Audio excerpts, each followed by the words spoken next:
Nós somos povo de Deus. Fomos chamados por Deus para fazer a diferença. Às vezes as pessoas pensam que a maneira de ganhar o mundo é a gente falar como o mundo, se vestir como o mundo, se divertir como o mundo, caminhar como o mundo, viver como o mundo, e para todo lugar que o mundo vai, a gente acha que isso vai estabelecer uma espécie de ponte entre a igreja e o mundo, e que o mundo então vai ser atraído para nós. Na história, o que a gente vê é o contrário. Quando a igreja faz essas pontes, não é o mundo que vem para a igreja, mas a igreja que vai para o mundo. Essa é uma parceria onde sempre a igreja perde. A igreja é contra cultura, sempre foi contra cultura. Ela não vai com a maioria. Eu prefiro que você vá para o céu assustado do que você para o inferno pensando que está tudo bem com você. Porque a razão que Paulo está dando aqui, para você se arrepender e vir a Cristo, é exatamente essa. Porque se você não fizer isso, a ira de Deus vem sobre você. Verso 6. Ninguém vos engane com palavras vãs, porque por estas coisas vem a ira de Deus sobre os filhos da desobediência. Esse é um engano que está presente na história da igreja já há muito tempo. As pessoas pensarem que porque estão na igreja, foram batizadas, fizeram profissão de fé, que aí elas podem continuar nos seus pecados e não sofrer a consequência deles. Às vezes se defendendo ou argumentando assim: não, eu fui eleito, ou eu já fui justificado, então Deus é amor, ou no fim vai dar tudo certo, ou tem gente pior do que eu. As desculpas são muitas. Não se engane com nenhuma delas. Não se engane pensando que todos são filhos de Deus, porque aqui nessa passagem Paulo menciona filhos da desobediência, que são pessoas que vivem na prática da desobediência, aprenderam com seus pais e continuam da mesma forma, desobedecendo a Deus, quebrando a lei de Deus. Não é todo mundo que é filho de Deus. Ninguém engane você dizendo é todo mundo filho de Deus e no final vai ser todo mundo salvo. Não se engane, porque Deus vai castigar os filhos da desobediência. Também não se engane dizendo assim: Deus é amor, Deus não se ira. O Paulo está falando aqui da ira de Deus. O que é que você acha que é a ira de Deus? É Deus levantar uma sobrancelha, olhar assim e dizer e ficar por isso? Você acha que é isso a ira de Deus? A ira de Deus é a manifestação da sua justiça retributiva, em que Deus trata o pecador como ele merece. Eu estou falando do inferno. É isso que a ira de Deus significa. Não se engane pensando que mas isso é uma coisa que vai acontecer no futuro. Paulo está dizendo que a ira de Deus vem aqui e agora.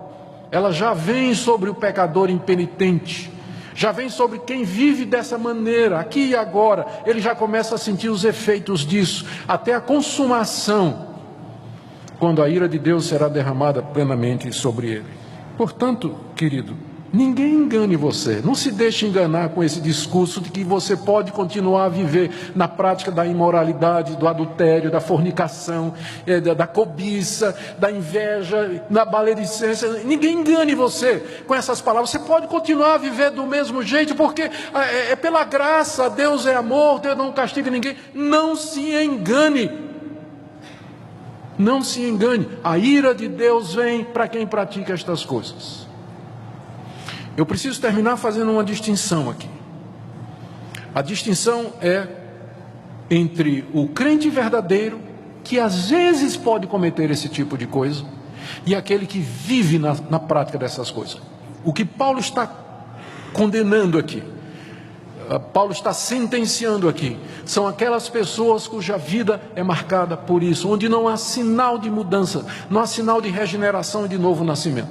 Então não se iluda, se durante a sua vida toda não há arrependimento disso, não há mudança disso, não há desejo de abandonar isso, então você deve muito bem se perguntar se você de fato conhece a Deus e conhece o Senhor Jesus Cristo. Você pode ser um desses sobre quem a ira de Deus está vindo, mas eu quero lhe dizer nessa noite que só o fato de você estar aqui ouvindo essa mensagem já é um sinal da graça de Deus e do favor de Deus para você.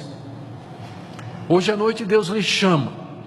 Não importa o quão profundamente você pecou, o quão profundamente você errou, mas nessa noite Deus lhe chama a que você se arrependa arrependa dos seus pecados, que você creia no perdão que Deus pode dar ao pior pecador, e você venha para o reino de Cristo, mediante a fé na sua pessoa, no sacrifício que Ele fez na cruz do Calvário. Não pense que nós estamos dizendo palavras vãs. Não pense que nós estamos dizendo palavras vãs. As palavras que nós estamos dizendo aqui nessa noite são palavras da Escritura, não são palavras minhas. Eu estou dizendo a vocês o que é que Paulo está dizendo. E Paulo foi inspirado por Deus, ele está falando as palavras de Deus. Então Deus está lhe dizendo nessa noite: abandone esse caminho, nem se nomeie entre vocês esse tipo de coisa. Se você de fato se arrepender e buscar a plenitude do Espírito de Deus e se submeter a Ele, eu digo a você nessa noite, em nome do Senhor Jesus, que Deus vai lhe dar o poder para você se levantar, para você quebrar esse hábito pecaminoso, para que você de fato viva uma vida para Ele. Que Deus queira aplicar essa palavra, meus irmãos, ao nosso coração. Que Deus nos dê a graça de sermos conhecidos como o povo que pratica o bem, que vive uma vida reta, uma vida de amor, uma vida de compaixão, uma vida de bênção para outras pessoas. Isso somente é possível quando nós dizemos não para a porneia e a cobiça e dizemos sim para uma vida de gratidão ao nosso Deus.